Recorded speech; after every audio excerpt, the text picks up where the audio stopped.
नमस्कार, राधे राधे। कैसे हैं आप सभी लोग? स्वागत है आप सभी का एक नए चैनल में और एक नई सीरीज के साथ, जिसमें हम नीमरा सुंडा को स्टार्टिंग से अंत तक खत्म करने वाले हैं। और पिछली काफी सीरीजेस गैप रही, जिसकी वजह से जो है काफी समस्याओं का आप लोग को सामना करना पड़ा। इसलिए इस बार मैंने प्लान किया है कि आप लोग को लाइव क्लासेस की जगह हम लोग जो है रिकॉर्डेड क्लासेस प्रोवाइड करवाएंगे, जिससे ये समस्या कि बीच में सीरीज छूट जाती है वो आपके सामने नहीं आएगी, गैप नहीं होंगे, क्योंकि मैं कम से कम 15-20 क्लासेस पहले रिकॉर्ड करके आपके सामने रख लूंगा, जिससे आपको जो है रेगुलर क्लासेस जब से ये पढ़ना स्टार्ट होगी तब से आपको रेगुलर ये क्लासेस मिलेंगी डेली बेसिस पर। और इसी के साथ एक एमसीक्यू क्लास भी हम लोग इसी चैनल पे स्टार्ट करने वाले हैं। तो ध्यान रहे, नया चैनल है तो आप लोग को सपोर्ट तो करना ही है। और नई वैकेंसीज आपके सामने हैं, और जिसमें आपको शुगर कैन सुपरवाइजर की भी वैकेंसी है, और इसके अलावा जो है एग्रीकल्चर टेक्निकल असिस्टेंट की भी वैकेंसी है, जिनको आपको डिटेल में टैकल करना है। तो पढ़ने का तरीका हम लोग क्या रखेंगे, जो भी पॉइंट्स आते जाएंगे नेमरा सुंडा में, नई वाली जो नेमरा सुंडा है अपडेटेड वर्जन है, उसको हम डिटेल में पढ़ते जाएंगे। जहां आपको समझ में ना आए आपको कमेंट करना है, क्योंकि अगली क्लास में हम पिछली जो कमेंट्स होंगे उनको हम कवर कर लेंगे। ठीक है, क्योंकि 4-5 क्लासेस आपकी पहले से रिकॉर्ड हो चुकी होंगी, तो इसलिए आपको जो है हो सकता है जवाब थोड़ा सा आगे क्लास में मिले। बट अगर आपको फिर भी समस्या होती तो आप सबके पास मेरा इंस्टाग्राम है, आप सबके पास मेरा मोबाइल नंबर है। अगर नहीं है तो लास्ट में हम आपको जो है क्लास के अंत में पिन कर देंगे, और जो है कमेंट बॉक्स में भी पिन कर देंगे, वहां से आप जुड़ सकते हो मुझसे। जहां भी आपको समस्या आएंगे उनका समाधान हम वहां कर देंगे। ठीक है, रिकॉर्डेड क्लास में थोड़ी समस्याएं होती है, आप लोग को जो है उनका समाधान हम लोग ऐसे ही करते रहेंगे। ठीक है, तो शुरू करें हम लोग। चलो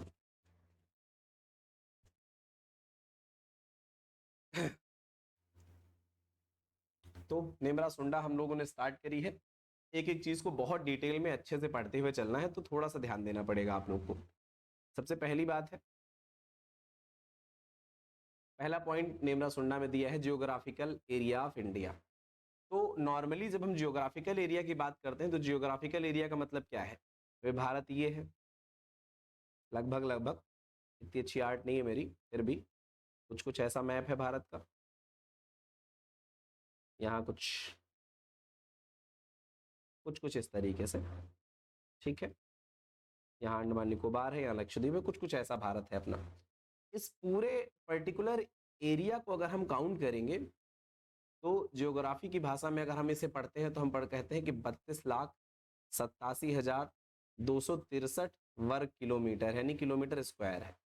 लेकिन इसी को अगर हम मिलियन हेक्टेयर में कन्वर्ट करें, ये तो किलोमीटर स्क्वायर में हो गया, अगर हम इसको मिलियन हेक्टेयर में कन्वर्ट करते हैं तो ये हमारा 328.74 मिलियन हेक्टेयर। उसमें 3287 था, इसमें 3287 है। ठीक है, लेकिन बस 4 पीछे जो है, पीछे वाली संख्या बदल जाती है और ये मिलियन हेक्टेयर में कन्वर्ट हो जाता है। तो 32,87,263 वर्ग किलोमीटर एरिया है जियोग्राफिकल एरिया, या फिर हम अगर हेक्टेयर में देखेंगे तो 328.74 मिलियन हेक्टेयर ये जो है टोटल जियोग्राफिकल एरिया आपको देखने को मिलता है। इसके बाद नेक्स्ट अगर हम बात करें, समझते हुए चलना है हम लोग को सारी चीजों को। नेक्स्ट अगर हम बात करते हैं, एक सेकेंड, हाँ, नेक्स्ट अगर हम बात करते हैं, ध्यान दो जरा। सेकेंड पॉइंट क्या दिया है? सेकेंड दिया है टोटल रिपोर्टिंग एरिया फिर कितना है। अब जियोग्राफिकल एरिया और रिपोर्टिंग एरिया में क्या अंतर हो गया? देखो भाई, भारत का पूरा क्षेत्र हमने देखा तो है, लेकिन पूरे क्षेत्र को अभी हम सर्वे नहीं कर पाए हैं। यानी भारत सरकार पूरे क्षेत्र का सर्वे नहीं किया, सर्वे में कुछ डाटा छूटा हुआ है, यानी अभी तक सारे एरिया की रिपोर्टिंग नहीं हो पाई है गवर्नमेंट ऑफ इंडिया के द्वारा। कुछ जंगली क्षेत्र हैं जिनको हमने अभी सर्वे नहीं किया है, इस वजह से रिपोर्टेड एरिया हमेशा जियोग्राफिकल एरिया से कम होगा। जियोग्राफिकल एरिया हम पूरा मानते हैं जिसमें हमारा भारत का पूरा भूभाग आता है। रिपोर्टेड एरिया जिसको हमने अभी तक क्या किया है, सर्वे कर चुके हैं। अभी तक भारत सरकार ने जिसे सर्वे कर लिया है वो हमारा रिपोर्टेड एरिया आता है, तो ये हमेशा जियोग्राफिकल एरिया से कम होगा, जो कि 306 मिलियन हेक्टेयर है। तो हमने क्या कहा, जियोग्राफिकल एरिया की जब हमने बात की थी तो हमने क्या बताया था, जियोग्राफिकल एरिया की बात हमने जब की थी तो हमने कहा था ये कितना है, जियोग्राफिकल एरिया हमने कहा था कितना है, 328 दशमलव कितना, 74 मिलियन हेक्टेयर है। ठीक है, 74 मिलियन हेक्टेयर है। वहीं जब हम बात करते हैं रिपोर्टेड एरिया की, रिपोर्टेड एरिया हमेशा जियोग्राफिकल एरिया से कम होगा। क्यों कम होगा? कि भाई जियोग्राफिकल एरिया तो पूरा है, उसमें से कुछ का सर्वे भारत सरकार ने कर लिया है, कुछ अभी छूटा हुआ है, इसमें से हमने 306 मिलियन हेक्टेयर का पूरे तरीके से सर्वे कर लिया, जिसका डेटा हमारे पास अवेलेबल है। इसे हम रिपोर्टेड एरिया कह देते हैं, भारत सरकार के द्वारा रिपोर्ट किया जा चुका है, तो रिपोर्टेड एरिया हो गया। इसके अलावा कह रहे टोटल डिग्रेडेड लैंड कितना है। अब डिग्रेडेड लैंड की बात क्या हो गई भाई, डिग्रेडेड लैंड आप किसे कह दोगे। तो डिग्रेडेड लैंड की जब भी बात आएगी तो आपको क्या ध्यान रखना है कि भाई कुछ क्षेत्र हैं जहां पर बेसिकली कुछ चीजें हुई, जैसे क्या हुआ वहां पर जो है डिग्रेडेड की जब हम बात करते हैं, डिग्रेड मतलब भाई कुछ ना कुछ घिसावट आ रही, कुछ ना कुछ खराबी आ रही। तो डिग्रेडेड की बात जब हम लैंड के पर्सपेक्टिव से करते हैं तो यहाँ पर या तो इरोजन हो रहा होगा, या तो सॉइल कैसी हो गई होगी, सैलाइन सॉइल हो गई होगी, यानी वेस्ट हो गई है, या फिर ऊसर सॉइल हो गई होगी। ठीक है, सैलाइन एल्कलाइन को हम ऊसर कह देते हैं। या तो इसकी वाटर यूज इफिशियंसी खत्म हो गई होगी, या तो इसमें जो है क्या होगा क्या होगा, या तो ये जो है क्या बोलते हैं डेन्यूडेशन। इरोजन से भी बड़ा टर्म एक होता है डेन्यूडेशन, डेन्यूडेशन हो गया होगा इसमें। ठीक है, कुछ ऐसी प्रक्रियाएं होने से मिट्टी जब खेती के लिए उपयुक्त नहीं बचती है तो उसे हम डिग्रेडेड लैंड बोलते हैं। और भारत में 187 मिलियन हेक्टेयर जमीन जो है, जो 328 मिलियन हेक्टेयर टोटल थी, जिसमें से रिपोर्टेड एरिया 306 था, उसमें से 187 मिलियन हेक्टेयर ऐसी लैंड है जो डिग्रेडेड है, पूरे तरीके से हो सकता है ना खत्म हुई हो, लेकिन इसमें जो है इरोजन, सैलिनिटी या ऊसर की प्रॉब्लम्स देखने को बड़े पैमाने पर मिल रही, इसलिए इसको हम डिग्रेडेड लैंड में काउंट करते हैं। और ये 187 मिलियन हेक्टेयर है, बहुत बड़ा क्षेत्र है। इसके बाद थर्ड पॉइंट हम बात करते हैं ग्रॉस क्रॉप्ड एरिया और नेट। अब ग्रॉस और नेट का पॉइंट ऑफ व्यू क्या है भाई, ये दो शब्द आपके सामने बार बार नजर आएंगे, ग्रॉस और नेट। एक तो है ग्रॉस और दूसरा पॉइंट है नेट। ग्रॉस क्रॉप्ड एरिया की बात, या ग्रॉस में दो चीजें आपको पढ़नी है, या तो आप पढ़ना है ग्रॉस क्रॉप्ड एरिया कितना है, और ग्रॉस इरिगेटेड एरिया कितना है। दूसरी चीज सेम आप देखोगे नेट के साथ में भी, नेट क्रॉप्ड एरिया कितना है और नेट इरिगेटेड एरिया कितना है। दोनों चीजें आप देखते हो, क्या अंतर आपको नजर आता है ग्रॉस क्रॉप्ड एरिया और नेट क्रॉप्ड एरिया में। आपने अक्सर देखा होगा कि ग्रॉस क्रॉप्ड एरिया हमेशा क्या होता है, ज्यादा होता है नेट क्रॉप्ड एरिया से। आपने देखा है ग्रॉस इरिगेटेड एरिया भी ज्यादा होता होगा नेट इरिगेटेड एरिया से। क्यों होता है समझो जरा। जब हम बात करते हैं ग्रॉस क्रॉप्ड एरिया की, तो ग्रॉस क्रॉप्ड एरिया का मतलब है, ग्रॉस क्रॉप्ड एरिया का मतलब क्या है बच्चा, समझो जरा। ग्रॉस क्रॉप्ड एरिया का मतलब है कि पर्टिकुलर मान लो आपके पास ये एक जमीन है, 1 हेक्टेयर है, इसमें अगर आप साल भर में एक फसल 1 हेक्टेयर में लगाते हो चावल, आपने लगा दिया रेनी सीजन में चावल, और मान लो विंटर में आपने लगा दिया गेहूं। ठीक है, यानी साल भर में आपने इसी 1 हेक्टेयर में 2 फसलें ले ली, तो आपका ग्रॉस क्रॉप्ड एरिया क्या हो जाएगा बच्चा, ग्रॉस क्रॉप्ड एरिया आपका हो जाएगा 2 हेक्टेयर। आपने एक साल में 1 हेक्टेयर पर 2 बार फसल ली, तो आपका ग्रॉस क्रॉप्ड एरिया 2 हेक्टेयर है। लेकिन नेट क्रॉप्ड एरिया आपका क्या है, नेट क्रॉप्ड एरिया आपका 1 ही हेक्टेयर रहेगा। यानी जितने क्षेत्र पर कम से कम आपने एक बार फसल ली है वो नेट क्रॉप्ड एरिया है। ग्रॉस क्रॉप्ड एरिया अगर आपने उसी पर एक से अधिक बार फसल ली है तो उसको हम काउंट करते जाएंगे बार बार, तो हमारा ग्रॉस क्रॉप्ड एरिया हो जाएगा। ठीक है, यानी अगर आपने साल भर में एक बार आपने एक खेत पर 1 हेक्टेयर के क्षेत्र पर आपने चावल उगा लिया, तो ग्रॉस क्रॉप्ड एरिया भी 1 हेक्टेयर है, नेट क्रॉप्ड एरिया भी 1 हेक्टेयर है। लेकिन अगर आपने उसी साल में चावल के बाद आपने अगले सीजन में गेहूं उगा लिया उसी साल में, तो उस साल का ग्रॉस क्रॉप्ड एरिया क्या हो जाएगा, 2 हेक्टेयर हो जाएगा, जबकि नेट क्रॉप्ड एरिया हमारा 1 हेक्टेयर ही बना रहेगा। क्लियर, तो नेट क्रॉप्ड एरिया हमारा क्या होगा, 1 हेक्टेयर ही बना रहेगा। तो ग्रॉस क्रॉप्ड एरिया हमेशा ज्यादा हो जाएगा, क्योंकि नेट क्रॉप्ड एरिया भाई जितने क्षेत्र है क्षेत्रीय को हम काउंट कर रहे हैं। अब एक क्षेत्र पे 4 बार फसल लगा लो तो ये 4 हेक्टेयर हो जाता ग्रॉस क्रॉप्ड एरिया में, तो इसलिए ग्रॉस क्रॉप्ड एरिया हमेशा ज्यादा होगा। तो ग्रॉस क्रॉप्ड एरिया कितना है भारत का, 211.36 मिलियन हेक्टेयर है बच्चा। ठीक है, अच्छा नेट क्रॉप्ड एरिया कितना है जरा समझो, हम समझते हैं इसको, समझो जरा बच्चा। हमने कहा ग्रॉस क्रॉप्ड एरिया हमारा कितना है, तो आपने बताया ग्रॉस क्रॉप्ड एरिया हमारा 211.36 मिलियन हेक्टेयर है, net cropped area 139 million hectare है। अच्छा, हमने कहा लगभग 139 हेक्टेयर जमीन पर कम से कम आप साल भर में एक क्रॉप तो लगा ही रहे हो। 139 इसका मतलब लगभग 140 हेक्टेयर जमीन पर ही आप खेती कर रहे हो, लेकिन इसी 139 पर आप हो सकता है दूसरी बार भी फसल लगा लेते हो, जिससे आपका ग्रॉस क्रॉप्ड एरिया बढ़कर कितना हो जा रहा है, 211 हो जा रहा है। यानी अगर आप देखो 140 280 से थोड़ा सा कम है नहीं, लगभग 1.5 गुना है। तो आप देखते हो कि मतलब लगभग 1.5 फसल आप एक खेत पर ले रहे हो, यानी आधे खेत आपके ऐसे हैं जहां पर आप 2 फसलें लगाए हो, और आधे खेत ऐसे जिसमें आपने एक ही फसल लगाई है। तो ग्रॉस क्रॉप एरिया आपका इसीलिए आपका लगभग कितना आ गया, ज्यादा आ गया, 211 मिलियन हेक्टेयर।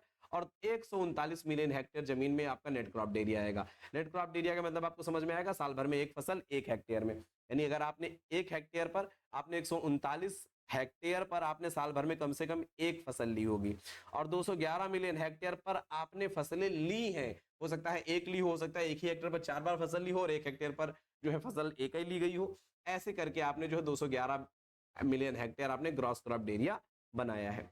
क्रॉपिंग इंटेंसिटी की अगर हम बात करें बच्चा, क्या बला है ये क्रॉपिंग इंटेंसिटी, अगर इसको हमें समझना है तो जरा समझो। ठीक है, क्रॉपिंग इंटेंसिटी का सीधा मतलब होता है क्या, gross cropped area upon net cropped area, यानी इसी को आपको डिवाइड करना है। ये दोनों जो आपने दिखे थे इसको 100 से गुणा करवा दो, ये हमारा हो जाता है क्रॉपिंग इंटेंसिटी। क्रॉपिंग इंटेंसिटी का मतलब क्या हो गया, gross cropped area upon net cropped area into 100।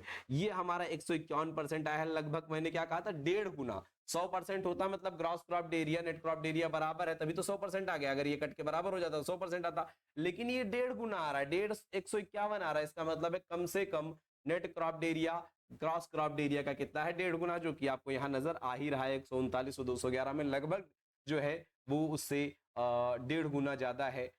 2 गुने से कम है लेकिन 1 गुने से अधिक है। तो आप देख सकते हो लगभग 1.5 गुना है, 151, इसीलिए 151% आपका क्या हो गया है लगभग, ये हमारा क्रॉपिंग इंटेंसिटी हो जाएगा 151.08%।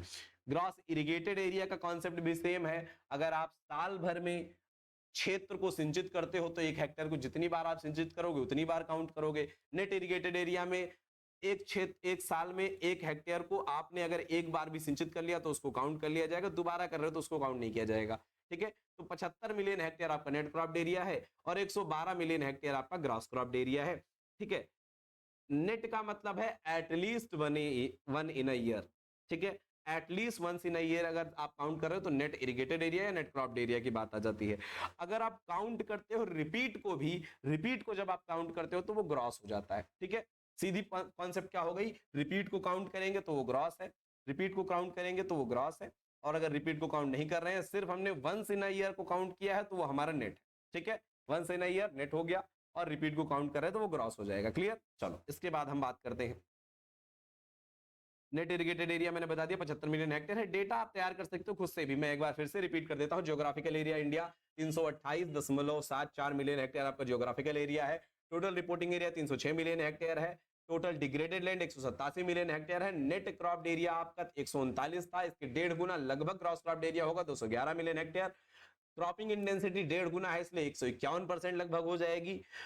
Cross irrigated area 112 million hectare है, और 75 मिलियन हेक्टेयर में नेट इरिगेटेड एरिया है। साल भर में एक बार आप कम से कम सींच रहे हो 75 मिलियन हेक्टेयर को, और रिपीटेडली करने पर आपको अगर रिपीट भी काउंट कर ले जाए तो 112 मिलियन हेक्टेयर की आप सिंचाई कर रहे हो। 139 मिलियन हेक्टेयर पे कम से कम साल भर में आप एक फसल ले रहे हो। 211 अगर हम रिपीट को भी काउंट कर ले तो 211 मिलियन हेक्टेयर पर आप फसल ले रहे हो। ठीक है, इसके बाद इरिगेशन इन इंडिया की अगर हम बात करें तो मेजर सोर्स इरिगेशन का क्या है, ट्यूबवेल है। लगभग 48% क्षेत्र पर आप सिंचाई ट्यूबवेल से हो रही है, धीरे धीरे ये बढ़ ही रहा है। ठीक है, सेकंड मेजर सोर्स हमारा नहरें अभी भी बनी हुई हैं 22%। पहले नहरों से सर्वाधिक सिंचाई होती थी जब ट्यूबवेल ने अपना जो है मैकेनिकल रिवोल्यूशन इंडिया में स्टार्ट हुआ, उसके बाद ट्यूबवेल ने जोर पकड़ा और अब लगभग 50% के आसपास ट्यूबवेल से सिंचाई हो रही है।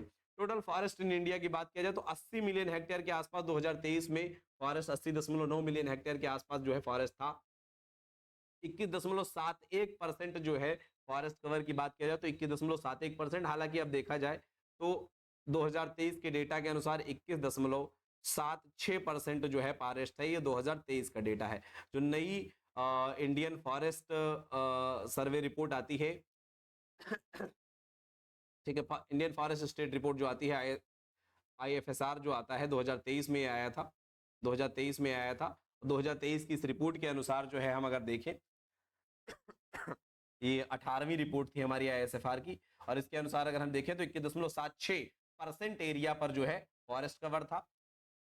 और डिटेल में अगर फॉरेस्ट ISFR रिपोर्ट की डिटेल को समझना है, आपको फॉरेस्ट कवर को समझना है तो समझिए जरा। अच्छा, तो अगर हम चर्चा करते हैं, समझो जरा किसकी बात कर रहे थे हम? Indian state forest report. कौन सी? 18वीं। कब आई थी? 2023 में, सॉरी 23 में। ठीक है, फिर से, अरे यार मान जाओ भाई। कब आई? 2023। ठीक है, अच्छा। इसके अनुसार हमने कहा टोटल फॉरेस्ट एरिया कितना है। परसेंटेज की बात करें अगर हम, तो हमने बताया 21.76% फॉरेस्ट एरिया है। अगर हम इसी के साथ में ट्री एरिया भी काउंट कर ले, जो भारत में ट्री एरिया है, तो वो लगभग 3.41% के आसपास है।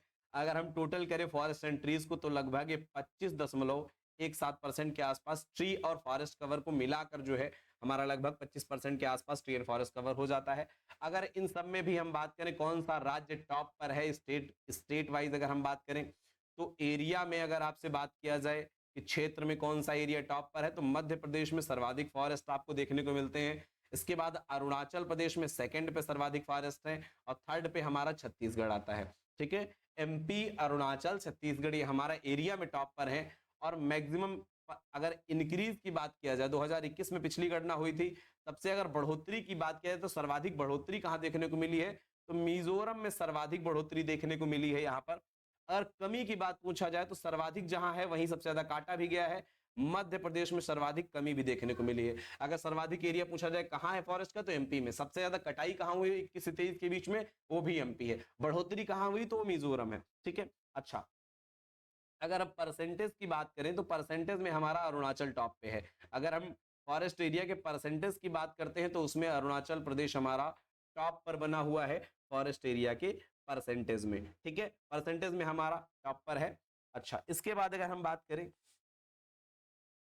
इसके बाद अगर हम चर्चा करते हैं और डिटेल में जाते हैं, तो जरा देखो पॉइंट्स यहाँ क्या क्या दिए हुए हैं फॉरेस्ट एरिया के। Largest forest area Madhya Pradesh मैंने बता ही दिया है।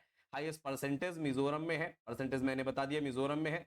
लोएस्ट फॉरेस्ट कहां पर है? हरियाणा में। हरियाणा में सबसे कम फॉरेस्ट एरिया है, 3% के आसपास ही है, ध्यान रहेगा। अच्छा, इन्होंने बताया हाईएस्ट परसेंटेज जो है आपका मिजोरम में है, लेकिन ध्यान रहे मिजोरम से भी ज्यादा परसेंटेज है कहां पर? लद्दाख में।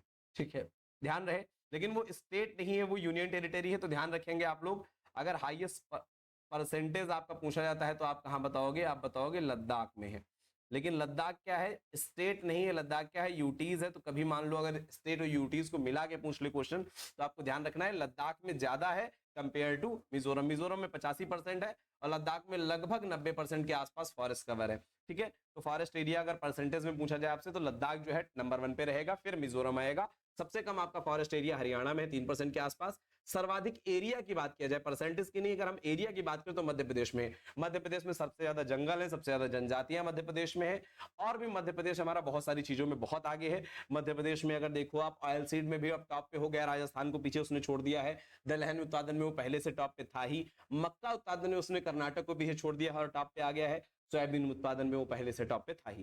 ठीक है, तो ऑयल सीड एमपी की अगर हम बात करें, एक पॉइंट में अगर हम बात करते चले मध्य प्रदेश की, अगर हम चर्चा ही कर रहे हैं, तो मध्य प्रदेश में हमने कहा उसने मक्के में पहला स्थान प्राप्त कर लिया है।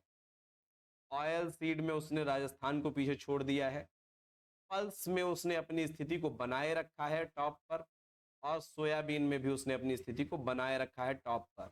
ठीक है, इन सब में मध्य प्रदेश क्या है? फर्स्ट पोजीशन पर है। ठीक है, ध्यान रहेगा ये चीज। अच्छा, इसके अलावा और क्या चेंजेस आपको हाल फिलहाल में देखने को मिले हैं उत्पादन के क्षेत्र में, तो ध्यान रखना। कॉटन का उत्पादन आप लोग जो महाराष्ट्र पढ़ते आ रहे थे, गुजरात ने उसको सरपास कर दिया था, तो आप इसको ध्यान रख सकते हो। चावल का उत्पादन बहुत इंपॉर्टेंट है आपके लिए, मोस्ट इंपॉर्टेंट है। चावल के उत्पादन में उत्तर प्रदेश ने सरपास कर लिया है तेलंगाना को भी और वेस्ट बंगाल को भी। अभी हाल फिलहाल में तेलंगाना ने वेस्ट बंगाल को सरपास किया था, और अब यूपी ने तेलंगाना को भी सरपास कर लिया है। तो अब अगर राइस प्रोडक्शन की बात आएगी, तो यूपी टॉप पे है, सेकंड पे तेलंगाना, थर्ड पे वेस्ट बंगाल है। ये क्राइटेरिया आज के टाइम पे कुछ चेंजेस आए हैं। यहाँ लगभग 20 मिलियन टन के आसपास जो है 20 मिलियन टन के आसपास जो है यहाँ चावल का उत्पादन हुआ है, और तेलंगाना में यही 17 मिलियन टन है, और वेस्ट बंगाल में 16 मिलियन टन है। तो ये नए चेंजेस हैं जो आपको ध्यान रखने पड़ेंगे अपडेटेड वर्जन में, क्योंकि ये क्वेश्चंस आपके एग्जाम में सबसे ज्यादा पूछे जाने के चांसेस होते हैं। तो लीडिंग की हम बात कर ही रहे थे, हमने कहा पल्स में मध्य प्रदेश है, फूड ग्रेन में यूपी है, second in food grain Madhya Pradesh है, कोर्स सीरियल में राजस्थान ने अपना स्थान बना रखा है, व्हीट में यूपी अपना स्थान बना रखा है, सेकंड व्हीट में पंजाब अभी भी बना हुआ है, सोयाबीन में मध्य प्रदेश अभी भी बना हुआ है, रेपसीडो मस्टर्ड में राजस्थान ने अपनी जो है पहचान स्टेबल करके रखी हुई है। ठीक है, इसके बाद अगर हम बात करें वाटर रेनफॉल की, अगर हम चर्चा करते हैं तो वाटर वेपर इन एटमॉस्फेयर में 0.001% के आसपास पाए जाते हैं, 0.001% के आसपास पाए जाते हैं। एटमॉस्फेयर की अगर हम बात करते हैं, चर्चा करते हैं, खैर ये टॉपिक अलग से हमको पढ़ना ही है, फिर भी अगर हम बात करें एटमॉस्फेयर की, तो एटमॉस्फेयर हमारा होता क्या है? एटमॉस्फेयर हमारा होता है मल्टीपल गैसेस का समूह होता है, कलेक्टिव बहुत सारी गैसेस आपस में मिलकर एटमॉस्फेयर का निर्माण करती हैं। इसमें दो प्रकार की गैसेस पाई जाती हैं, एक होती हैं स्थायी गैसें और एक होती हैं अस्थायी गैसें। स्थायी गैसें वो होती हैं जो अपनी मात्रा या सांद्रता या कंसंट्रेशन को नहीं चेंज होने देती हैं। जैसे एग्जांपल के तौर पे हम बात कर सकते हैं यहाँ पर नाइट्रोजन की सांद्रता से ऑक्सीजन की सांद्रता, कुछ मात्रा में देखा जाए कार्बन डाइऑक्साइड की भी सांद्रता सीमित रहती है। हालांकि ग्रीन हाउस गैसेस के इफेक्ट के कारण कार्बन डाइऑक्साइड की मात्रा बढ़ रही है, जो 0.003% से बढ़कर लगभग 0.04% के आसपास पहुंच गई है। नाइट्रोजन अपना स्टेबल है 78.084% के आसपास, ऑक्सीजन भी 20.95% या लगभग 21% के आसपास स्टेबल है। कार्बन डाइऑक्साइड वैसे तो 0.03% हम लोग बहुत सालों से पढ़ते आ रहे थे, लेकिन ग्रीन हाउस गैसेस के इंपैक्ट के कारण ये बढ़कर 0.04% की ओर मूव कर रहा है। लेकिन वाटर वेपर हमारा एक ऐसा है जो कि अस्थायी गैस में आता है, इसमें हम जलवाष्प या H2O को रख लेते हैं, जो कि घटती बढ़ती रहती है भाई, क्योंकि जब भारी मात्रा में जलवाष्प वायुमंडल में इकट्ठा, एटमॉस्फेयर में इकट्ठा हो जाती है तो उसके बाद फिर बारिश होती है तो वो फिर कम हो जाती है, फिर धीरे धीरे क्या होता है, गर्मी होती है, फिर इवेपोरेशन होता है, फिर वो एनवायरनमेंट में कलेक्ट हो जाती है ऊपर, और फिर कंडेंसेशन होता है, फिर बारिश होती है। तो इससे क्या होता है, ये अस्थायी जो है गैस के रूप में वहां पर जलवाष्प अवेलेबल रहती है। तो वाटर वेपर लगभग 0.001% के आसपास रहती है। लगभग हम इसलिए कह रहे हैं क्योंकि ये फिक्स नहीं है। टोटल ग्लोबल वाटर का वाटर वेपर एटमॉस्फेयर में 0.001% है। एनुअल वर्ल्ड प्रेसिपिटेशन 1000 mm हो रही है। सालाना विश्व में बरसात या वार्षण, प्रेसिपिटेशन के लिए बरसात तो हम लोग यूज नहीं करेंगे, वर्षण शब्द यूज करेंगे। और एवरेज रेनफॉल इंडिया में 1194 मिलियन हेक्टेयर है। क्या डिफरेंस होता है? दो शब्द हमारे सामने आते हैं, एक होता है प्रेसिपिटेशन, क्या होता है? प्रेसिपिटेशन, और दूसरा होता है बच्चा रेनफॉल।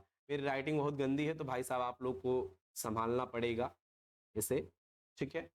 प्रेसिपिटेशन और रेनफॉल डिफरेंस तो है, क्योंकि भाई एक बहुत बड़े मनोवैज्ञानिक हुए हैं जिनका नाम था क्वाइन, एक दार्शनिक है, उन्होंने एक बात कही थी कि अगर हम एक शब्द हमारी सारी जरूरतों को हर जगह फुलफिल कर रहा है तो हमें दूसरा शब्द बनाना ही नहीं पड़ता।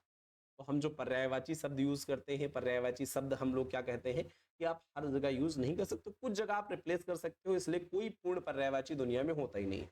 ठीक है, अब मैंने उनके पैर पकड़े, ठीक है, मैंने उनके चरण पकड़े, चलो ये भी ठीक है, मैंने उनके चरण स्पर्श किए, वो भी ठीक है, लेकिन अब हम मैंने उनकी टांग पकड़ी, अंतर ही हो जाएगा, बात बदल जाएगी। भाई टांग पकड़ के खींच लिया, आप गिरा दिए, ये वाले तो टांग पकड़ना ठीक है, लेकिन चरण स्पर्श और पैर छूने के कॉन्सेप्ट में आप टांग नहीं कह सकते ना। तो ये पर्यायवाची है, लेकिन पूर्ण पर्यायवाची कोई शब्द नहीं हो सकता। ऐसे ही प्रेसिपिटेशन, जिसे हम हिंदी में वर्षण कहते हैं, क्या कहते हैं बच्चा? वर्षण कहते हैं। और रेनफॉल जिसे हम कहते हैं वर्षा। अंतर तो है, शब्द है तो अंतर है।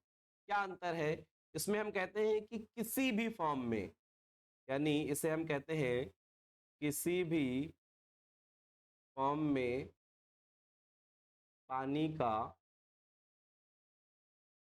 नीचे आना, किसी भी फॉर्म में पानी अगर नीचे आता है एटमॉस्फेयर से, किसी भी फॉर्म में पानी नीचे आता है तो हम प्रेसिपिटेशन कह देंगे।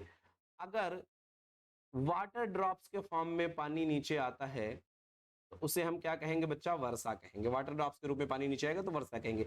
मतलब वर्षण का एक प्रकार वर्षा है। ठीक है। इसमें ओला, बर्फ के रूप में अगर पानी नीचे आ रहा है तो उसे ओला कहते हैं, तो वो भी एक वर्षण है। पानी के रूप में, बूंदों के रूप में आ रहा है तो वर्षा कह रहे हैं, रेनफॉल कह रहे हैं, वो भी एक वर्षण है। स्नो के रूप में आ रहा है, ड्रिजल के रूप में आ रहा है, ड्यू के रूप में आ रहा है, मॉइस्ट के रूप में आ रहा है, ये सारे प्रिसिपिटेशन के एग्जांपल है, जिसका एक एग्जांपल रेनफॉल भी है। तो प्रिसिपिटेशन एक बड़ा कॉन्सेप्ट है जिसमें मिस्ट, ड्यू, हेजल, क्या हेलस्ट्रॉम, सब कुछ आ जाएगा, रेनफॉल भी आ जाएगा, ठीक है। तो ये बात होगी प्रेसिपिटेशन और रेनफॉल की। विश्व में हमने कहा जो है 1194, सॉरी विश्व में 1000 है और भारत में लगभग 1194 या लगभग 120 सेंटीमीटर या 1200 mm के आसपास एवरेज एनुअल रेनफॉल जो है आपको देखने को मिल रही है, इसकी हम बात कर सकते हैं। ये हमारा जो है पहला चैप्टर था जनरल एग्रीकल्चर का। इसके बाद अब हम चर्चा करेंगे जो हमारा चैप्टर 1 है, यूनिट 1 है, करंट स्टेटस ऑफ एग्रीकल्चर की अगर हम चर्चा करें तो करंट स्टेटस ऑफ एग्रीकल्चर की चर्चा करना है तो भाई generated volume, rainfall volume 400 million hectare metre है। अब ये जनरेटेड रेनफॉल वॉल्यूम का क्या मतलब है भाई? ये आपने पढ़ लिया कि 400 मिलियन हेक्टेयर है भारत में, या इसे हम जनरेटेड मिलियन रेनफॉल वॉल्यूम की जगह हम इसे प्रेसिपिटेशन भी कह सकते हैं, टोटल प्रेसिपिटेशन भी कह सकते हैं, 400 मिलियन हेक्टेयर है। अब हमने अभी बताया आपको वर्षा हो रही है 1194 या लगभग 1200 से mm। हमने कहा ये तो हो रही रेनफॉल। हमने कहा लेकिन 400 मिलियन हेक्टेयर हमारा क्या है? टोटल रेनफॉल वॉल्यूम है, रेनफॉल वॉल्यूम है 400 मिलियन हेक्टेयर। अब रेनफॉल और रेनफॉल वॉल्यूम में क्या अंतर है? तो रेनफॉल और रेनफॉल वॉल्यूम में बस इतना अंतर है कि रेनफॉल वॉल्यूम का मतलब होता है रेनफॉल इनटू एरिया, रेनफॉल की मात्रा या डेप्थ इनटू एरिया। तो भारत का एरिया भैया कितना है? हमने अभी बताया था 328.74 मिलियन हेक्टेयर है। रेनफॉल हमने कहा लगभग 120 सेंटीमीटर है। अगर आप गुणा करवाओगे 120 सेंटीमीटर और 328 मिलियन हेक्टेयर की, तो लगभग ये आपको निकल के आएगा कितना? 394 मिलियन हेक्टेयर मीटर। कितना? 394 मिलियन हेक्टेयर मीटर, जो कि हम जनरली कह सकते हैं कि लगभग 400 मिलियन हेक्टेयर मीटर हमारे यहाँ रेनफॉल वॉल्यूम होती है। गुणा भाग करोगे आप, थोड़ा बहुत एरिया में, थोड़ा बहुत रेनफॉल में अंतर होता है। आप 120 कह दिया तो 120 गिन के तो नहीं होगी, कभी कहीं कहीं पर जो है ज्यादा होती है, कहीं कम होती है, थोड़ा बहुत डिफरेंसेस के कारण हम जो है इसको इन जनरल मान लेते हैं कि लगभग हमारी जो रेनफॉल है या जनरेटेड रेनफॉल वॉल्यूम है वो कितनी है? 400 मिलियन हेक्टेयर है। या अगर हम 390 से 400 भी कह दें तो कोई समस्या नहीं होगी। इसके बीच में कोई भी डेटा अगर आता है ऑप्शन में तो आपको टिक मार लेना है। अगर आप जो अभी डेटा दिया है उसके अकॉर्डिंग करोगे तो लगभग 394 मिलियन हेक्टेयर के आसपास ये डेटा आता है। तो मैंने कहा जनरेटेड रेनफॉल वॉल्यूम का सीधा मतलब क्या है? Total rainfall depth into area. अगर आप निकालोगे तो 400 मिलियन हेक्टेयर के आसपास आ जाएगा। मैंने कहा 394 मिलियन हेक्टेयर ये आ रहा है, मैंने निकाला अगर तो। हमने कहा सर्वाधिक सिंचित क्षेत्र आपको कहां पर देखने को मिलेगा? वो गंगा बेसिन में बच्चा देखने को मिलता है। गंगा बेसिन मतलब गंगा का वह एरिया जहां तक गंगा की जो ट्राइब्यूटरीज हैं यानी सहायक नदियां बहती हैं, उस सारे क्षेत्र को हम गंगा बेसिन कहते हैं और वहां पर सर्वाधिक सिंचित क्षेत्र आपको देखने को मिलता है। और ड्रिप इरिगेशन कह रहे हैं सर्वाधिक आपको महाराष्ट्र में देखने को मिलता है और स्प्रिंकलर आपको सर्वाधिक अब राजस्थान में देखने को मिल रहा है। लेकिन हाल ही में माइक्रो इरिगेशन की अगर हम बात करें, ये दोनों ही माइक्रो इरिगेशन है, लेकिन अगर इनको कंबाइंड करें और हम पूछे सर्वाधिक माइक्रो इरिगेशन कहां देखने को मिल रहा है, यानी ड्रिप और स्प्रिंकलर का सर्वाधिक समन्वय रूप आंध्र प्रदेश में आपको देखने को मिल रहा है। ध्यान रहेगा आपको, माइक्रो इरिगेशन में आंध्र प्रदेश टॉप पे है। अगर आप अलग ड्रिप देखोगे तो महाराष्ट्र टॉप में है, अगर आप अलग स्प्रिंकलर देखोगे तो राजस्थान टॉप में है, लेकिन दोनों को कंबाइंड कर दो ड्रिप और स्प्रिंकलर तो वो सर्वाधिक कहां है? आंध्र प्रदेश में है। ठीक है, जिसे हम माइक्रो इरिगेशन कहते हैं। तो माइक्रो इरिगेशन में टॉप है आंध्र प्रदेश, ड्रिप में टॉप है महाराष्ट्र और स्प्रिंकलर में टॉप है राजस्थान। स्प्रिंकलर इरिगेशन सर्वाधिक ऊबड़ खाबड़ टूटी फूटी जगहों के लिए सबसे बेहतर होता है। स्प्रिंकलर इरिगेशन कम पानी में ज्यादा सिंचाई के लिए इंपॉर्टेंट है। ड्रिप इरिगेशन भी हमारा जो है बहुत इंपॉर्टेंट है और गन्ने में बहुत ज्यादा मात्रा में महाराष्ट्र में यूज किया जाता है और बहुत ज्यादा 90% के आसपास तक पानी बचा लेता है। और 75% के आसपास तक पानी तो स्प्रिंकलर भी बचा लेता है। हमारा 35 से 40% पानी तो आराम से 50% तक पानी ये बचाता है, 75 से 80%, 90% तक पानी ड्रिप इरिगेशन में बच जाता है। स्टेट में जहां सर्वाधिक सिंचित क्षेत्र है तो पंजाब का जितना कल्टीवेटेड एरिया है, जहां पर खेती होती है, उसका 92% एरिया क्या है, सिंचित है बच्चा। ठीक है, इसके बाद अगर हम चर्चा करें हाईएस्ट फर्टिलाइजर कंजप्शन अगर देखा जाए स्टेट और यूटीज दोनों में मिला लिया जाए तो पुदुचेरी में 1000 किलोग्राम के आसपास जो है हमारा 1091 किलोग्राम पर हेक्टेयर जो है हम लोग फर्टिलाइजर यूज कर रहे हैं। सिर्फ स्टेट को बात करोगे तो पंजाब में है 190 किलोग्राम पर हेक्टेयर के आसपास हम लोग पंजाब में जो है फर्टिलाइजर यूज कर डाल रहे हैं। सबसे ज्यादा फर्टिलाइजर अगर हम कंजप्शन की बात करें, पर हेक्टेयर की नहीं, यहां पर हेक्टेयर की बात कर रहे हैं, टोटल फर्टिलाइजर सबसे अधिक कहां खपत हो रहा था, उत्तर प्रदेश में। उत्तर प्रदेश चूंकि बड़ा एरिया है इसलिए हम पुदुचेरी और पंजाब से कंपेयर नहीं कर सकते, पंजाब छोटा एरिया है, फिर भी वहां पर हेक्टेयर के हिसाब से बहुत ज्यादा फर्टिलाइजर यूज हो रहा है, 190 किलोग्राम। और पुदुचेरी ने तो रिकॉर्ड तोड़ दिया, वो 190 वो 1090, क्या बात है, एकदम 10 से गुणा करवा लिया उसने। 190 है वो 1090 है, ठीक है, ध्यान रहेगा। चलो चलो इसके बाद अगर हम बात करें, अच्छा मैक्सिमम कंजप्शन कहां है, उत्तर प्रदेश में है, टोटल वॉल्यूम के अकॉर्डिंग, एरिया में नहीं। एनपीके भाई साहब 137 किलोग्राम 2021 में यूज हो रहा था, इंडिया में 137 kilogram per hectare NPK use हो जा रहा है, और 63 मिलियन टन फर्टिलाइजर हमने 21-22 में यूज किया था। एनपीके रेशियो जो हमारा यूज हो रहा है भैया वो हो रहा है 7.7 नाइट्रोजन, 3.1 फास्फोरस और 1 पोटास, लगभग 7:3:1 या कह सकते हैं 8:3:1 का रेशियो चल रहा है। जबकि ये रेशियो होना कितना चाहिए, सीरियल्स में ये रेशियो होना चाहिए बच्चा 4:1 का, और दालों में पल्स में इसका रेशियो तो 1:1 का होना चाहिए, और हम चला क्या रहे हैं 7.7, 3.1 एंड 1 का रेशियो चला रहे हैं। भाई साहब नाइट्रोजन और फास्फोरस का तो हमने धुआं भर दिया, इतना यूज कर रहे हैं। सबसे ज्यादा क्या यूज कर रहे हैं, सबसे ज्यादा यूज कर रहे हैं यूरिया, मैक्सिमम मात्रा में हम लोग यूरिया ही यूज करते हैं। फूड ग्रेन्स के उत्पादन की बात करें तो 326 मिलियन टन हमारा जो है 22-23 के फाइनल एस्टिमेट हमारा अनुमान है कि 329 मिलियन टन के आसपास हम लोग दाल और अनाज मिला के उत्पादन कर लेंगे। टोटल दाल इसमें 26 मिलियन टन होगा और लगभग 300 मिलियन के ऊपर हमारा जो है अनाज उत्पादन होगा।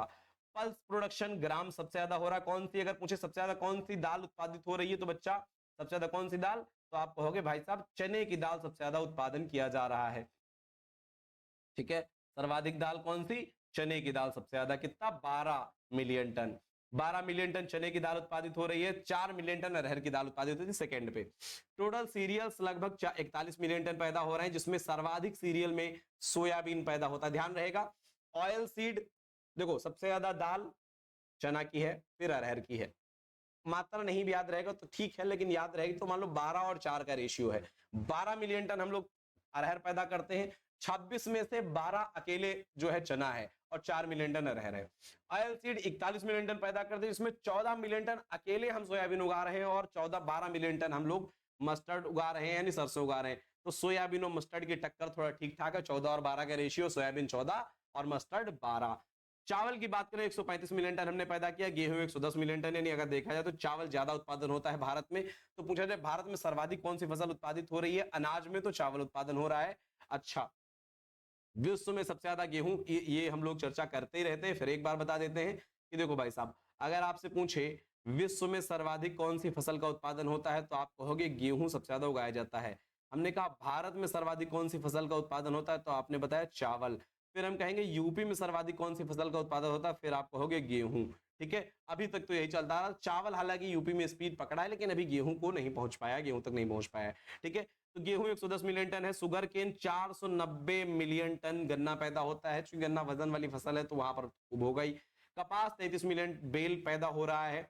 मिल्क प्रोडक्शन 230 मिलियन टन हो रहा है। अगर टोटल पर कैपिटा दुग्ध उत्पादकता की बात करें तो 459, लगभग 450 ग्राम के आसपास, 1 पाउंड के आसपास हमको जो है एक आदमी के लिए दुग्ध उत्पादकता है। Per capita milk per day हमारे पास 450 ग्राम है। फलों की बात करें तो 107 मिलियन टन हम पैदा कर रहे हैं, सब्जियां 209 मिलियन टन, फल आधे हैं 107, 209, 107 और 209 ध्यान रखिएगा, फल 107 है, 209 सब्जी है।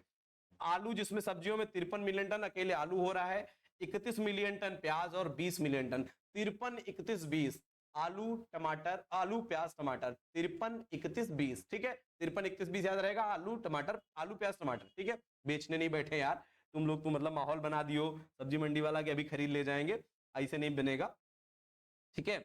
चलो, तो अब अगर हम चर्चा करते हैं, समझो जरा, हाँ, तो हॉर्टिकल्चर स्टैटिक्स की बात करें, 347 million tonne total horticulture production हो रहा है। हॉर्टिकल्चर प्रोडक्शन में हम फल भी काउंट करेंगे, सब्जी भी काउंट करेंगे, और हम जो है साथ में फूल वगैरह भी काउंट कर लेंगे थोड़ा बहुत। सर्वाधिक अगर फल की बात करें तो केला सबसे ज्यादा उगाया जाता है, आया हो क्वेश्चन है भी, पिछली बार ही आया था। अगर पूछे भारत में सर्वाधिक, हमने कहा सबसे ज्यादा ऑयल सीड कौन सा उगा रहे हो आप, तो आपने कहा सोयाबीन। हमने कहा सबसे ज्यादा दाल कौन सी उगा रहे हो, आपने कहा चना। हमने कहा सबसे ज्यादा सब्जी कौन सी उगा रहे हो, आपने कहा आलू। हमने कहा सबसे ज्यादा फल कौन सा उगा रहे हो, आपने कहा केला। आम, भारत में सर्वाधिक आम पैदा हो रहा है, लेकिन अगर पूछे कि सबसे ज्यादा फल कौन सा पैदा होता है, भारत आम उत्पादन में पहले नंबर पे हो सकता है, ठीक है, आम उत्पादन में भारत पहले नंबर पे हो सकता है, लेकिन भारत में सर्वाधिक कौन से फल पैदा होता है वो बात करोगे तो 35 मिलियन टन केला हो रहा है, 21 मिलियन टन आम हो रहा है। आपको सीधे पता चल रहा है कि केला आपका सर्वाधिक उत्पादन हो रहा है भारत में। टोटल एरिया हॉर्टिकल्चर क्रॉप का 28 मिलियन हेक्टेयर ही है, जबकि हम लोग जो है काफी एरिया में खेती अब करने लगे हैं, फिर भी हम लोग 28 मिलियन हेक्टेयर ही अभी दे पा रहे हैं हॉर्टिकल्चर को। आवश्यकता है कि हम हॉर्टिकल्चर एरिया को बढ़ाएं, ये हमारा जो है प्रोडक्शन को बढ़ाएगा, और हमारा जो है इससे फायदा किसानों का बढ़ेगा, किसानों की आय दोगुनी होने की क्षेत्र में जो है अच्छा काम हो सकता है। हनी प्रोडक्शन, शहद उत्पादन की बात करें, कौन टॉप पे है, उत्तर प्रदेश में शहद सबसे ज्यादा हो रहा है।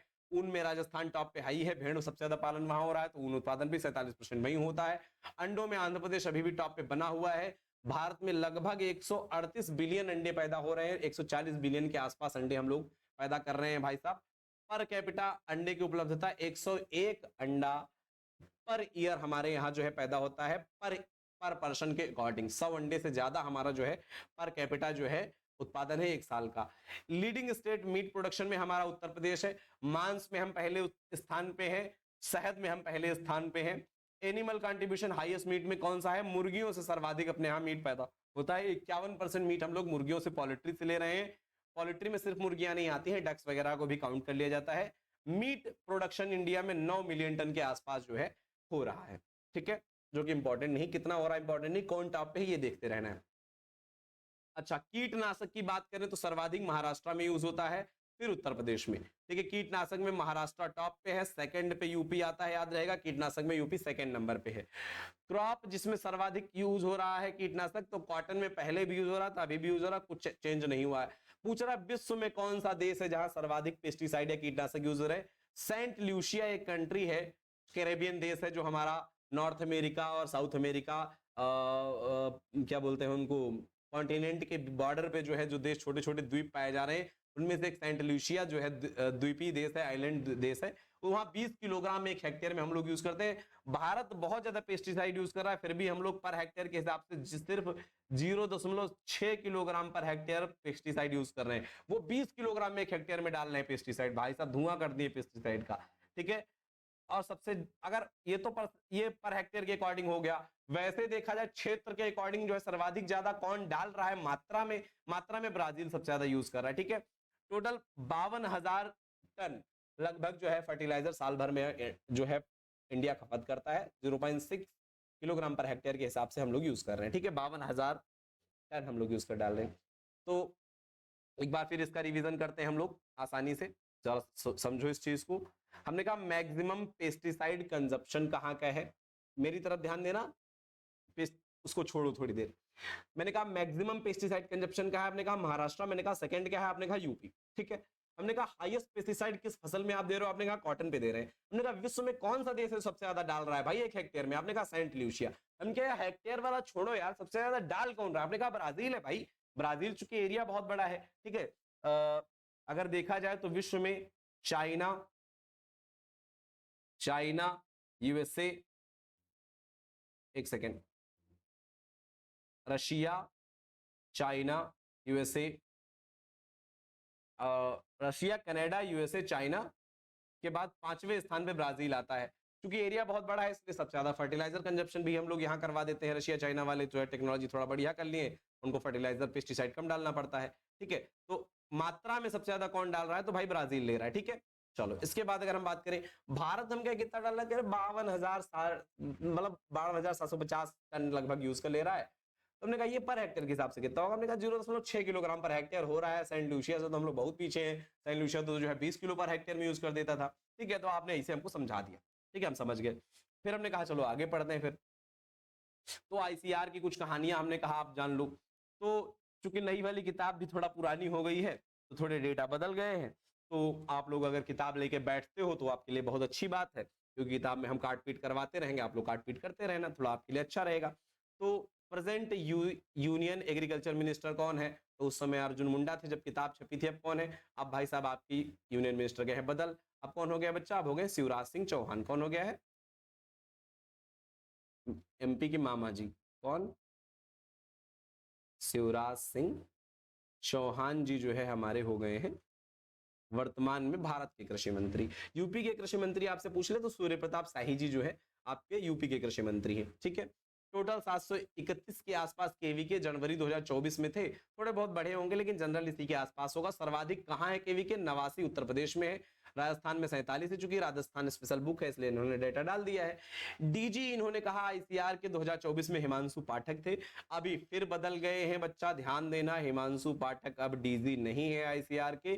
तो अब कौन हो गया है, अब हो गए हैं डॉक्टर मांगीलाल जाट। कौन हो गया है बच्चा, डॉक्टर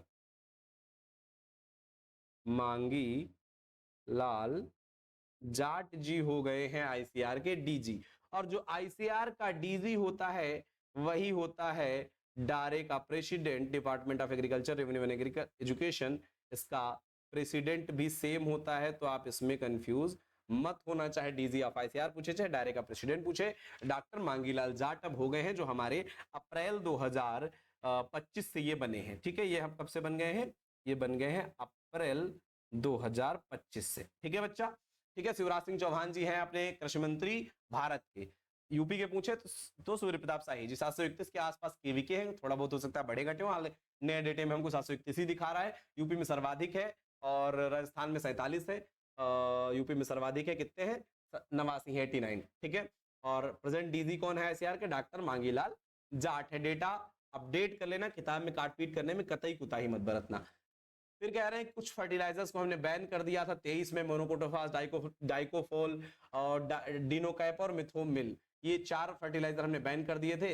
इसके अलावा कह रहे 2020 में हमने इससे पहले भी बैन किया था फोरेट को, कार्बोफ्यूरान जिसे आप फ्यूराडान कह रहे थे, फास्फोमिडान, डाइक्लोरोवास, एलाक्लोर जिसे आप लासो कहते हो, और ट्राइजोफास और डाइक्लोरोफोन, ये सब हमने बैन कर दिए 2020 में। हालांकि अभी भी ये मार्केट में अवेलेबल है, रीजन बहुत सारे हो सकते हैं इसके पीछे, क्योंकि मार्केटिंग कंपनियां बहुत सारा प्रोडक्ट बना के रखी होती है पहले से, तो जब तक वो मार्केट से खत्म नहीं हो जाएगा तब तक इनको पूरे तरीके से बैन सरकार कर नहीं सकती है। तो कंपनियों का बहुत बड़ा नुकसान हो जाएगा और आगे कंपनियां नई खोजें करना बंद कर सकती हैं, जिससे जो है सरकार को भी ध्यान रखना पड़ता है इंडस्ट्रीज का। इसके कारण ये बैन तो है 2020 से, लेकिन फोरेट आपको अभी भी मिल जाएगा, एलाक्लोर, लासो आपको अभी भी मिल जाएगा, कार्बोफ्यूरान, फ्यूराडान आपको भारी मात्रा में अभी भी मिलता है, डाइक्लोरोवास जिसे आप नोवाक्रोन बोलते हो अभी भी मिलता है, सारे आपको ये टाइक्लोरोफिन, मतलब ये तो मान लो उतने प्रचलित थे भी नहीं, एलाक्लोर, लासो काफी प्रचलित था, कार्बोफ्यूरान, फ्यूराडान, फोरेट या थिमेट जो आप कहें ये भी बहुत प्रचलित था। ठीक है, मोनोक्रोटोफास ये भी आपका बहुत प्रचलित था, ये आपको बहुत प्रचलित पहले से थे, फास्फोमिडान भी काफी प्रचलित था, और ये मार्केट में अभी भी अवेलेबल आपको भारी मात्रा में मिल जाएंगे, क्योंकि भारी मात्रा में उत्पादन हो चुका है, तो जब वो खत्म हो जाएगा उसके बाद ये बैन हो पाएंगे। इसके बाद अगर हम चर्चा करें तो environment science and agriculture important facts की बात करेंगे। हालांकि आज की चर्चा हम यहीं समाप्त करेंगे, चूंकि क्लास काफी पर्याप्त मात्रा में बड़ी हो चुकी है, तो हम लोग अब इसकी चर्चाएं जो है ये कल शुरू करेंगे। ठीक है, अच्छा, और इसके साथ ही हमको और अनाउंस करना है कि नया चैनल है, तो आप लोग को जो है क्या करना है, चैनल को सब्सक्राइब करना है, अपने अपने स्टेटस पे लगा दो, ये क्लासेस आपको लगातार मिलती रहेंगी। इसके साथ ही आपको एमसीक्यू क्लास आपको लाइव मिलती रहेगी, चूंकि अब आपने नए एग्जाम्स पैटर्न देख लिए हैं, पेपर का लेवल काफी टफ होने लगा है, आपको sugar cane supervisor, agriculture technical assistant और अदर एग्जाम्स जितने भी आपको कॉम्पिटिटिव एग्जाम्स देने हैं, सबका लेवल थोड़ा सा हाइप हो गया है, तो हम अब एमसीक्यूज भी थोड़ा सा कठिन लेवल के लेके आएंगे। नॉर्मल जो आपने इमरा सुंडा और बाकी किताबों में आप देखते हो बहुत आसान लेवल के होते हैं, मैं प्रयास करूंगा पर्सनली खुद एमसीक्यूज बनाऊंगा जिससे आपकी क्वालिटी में कोई कंप्रोमाइज ना होते पाए। बस आपको कोई फीस नहीं देनी है निम्रा सुंडा के लिए, कोई फीस आपको नहीं देनी है एमसीक्यू क्लास के लिए। मैं इस बार प्रयास करूंगा आपको सारी चीजें फ्री ऑफ कास्ट अवेलेबल हो जाएं, आपको बस इस चैनल को ग्रो करवाना है, ये आपकी जिम्मेदारी है। अगर क्लास आपको पसंद आ रही है, कमेंट सेशन में आप जो है भारी मात्रा में जितना आप जो है प्रभाव दिखाओगे, उतना जल्दी जल्दी आपको क्लासेसें मिलती जाएंगी। और कोशिश करना कि इन क्लासेस को थोड़ा सा सपोर्ट आपका मिल जाए। और मिलते हैं हम लोग फिर कल, तब तक के लिए शुभ रात्रि आप सभी को। धन्यवाद क्लास में बने रहने के लिए।